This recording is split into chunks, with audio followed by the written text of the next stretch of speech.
Hi, I'm Chris Smith, professor and chair of musicology and director of the Vernacular Music Center at Texas Tech University in the USA, and I'm very happy to be reading here at the HFRN Open Mic. I'm also director of a student ensemble called the Elegant Savages Orchestra. Major inspiration for this ensemble, the big band version of the TTU Celtic Ensemble, comes from the fictional country of Bassanda, a creation of Taos-based musicians and VMC friends Chipper Thompson and Roger Landis, who for purposes of our January 2014 debut assumed their Bassanda personae, that is, the Right Reverend R.E.C. Thompson, Colonel, Army of the Confederacy, retired, and General Roger Landis, Union Army, retired, as guest performers.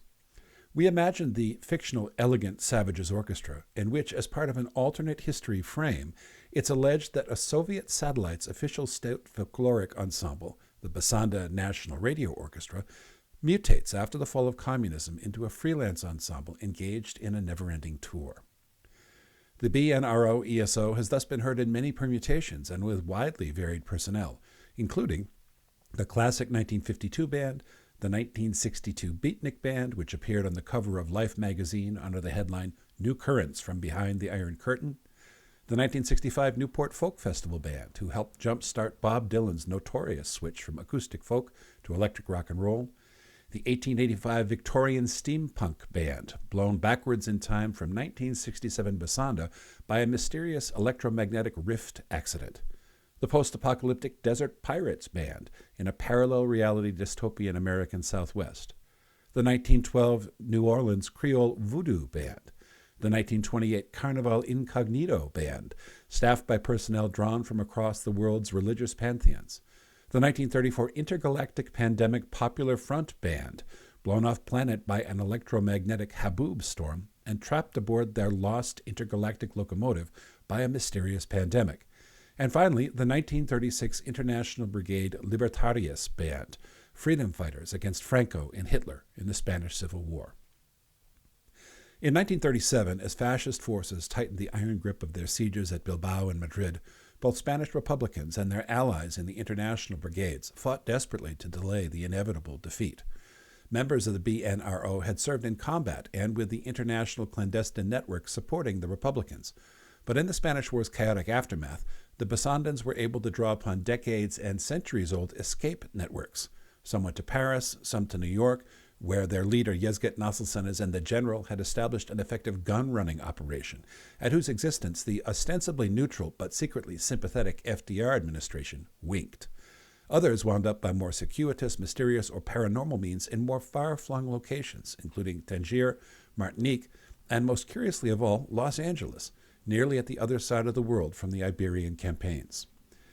In the same period, the young American playwright Murray Bennett, having witnessed Nazism firsthand in Vienna, hacked out a play featuring a mysterious American club owner called Rick and the woman who he loves.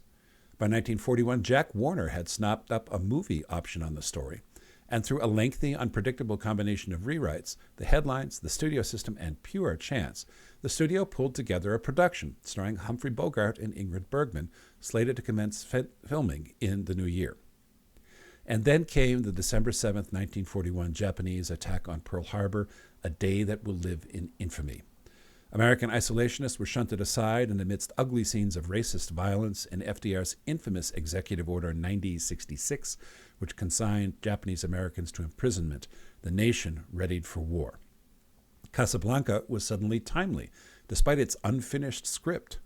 Among the cast, the villain Conrad Veidt and third leg of the love triangle Paul Heinrich, who were both fervent anti-Nazis, brought the poignant power of personal experience to their roles, alongside others who were literal refugees and victims of the Reich, including Marcel Dalio as Emile the croupier, Peter Lorre as the hustler Ugarte, S.Z. Sakal as Carl the waiter, and Leonid Kinski as Sasha the bartender, along with the 19-year-old Madeleine Lebeau, who had escaped with Dalio from Paris just a few months before, and who, playing Bogey's previous love interest Yvonne, bursts into real tears at the singing of Les Marseillaises.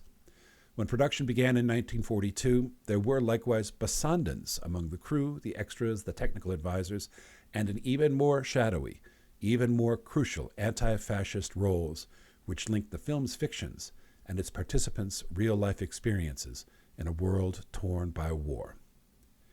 Vive la démocratie, Verdad.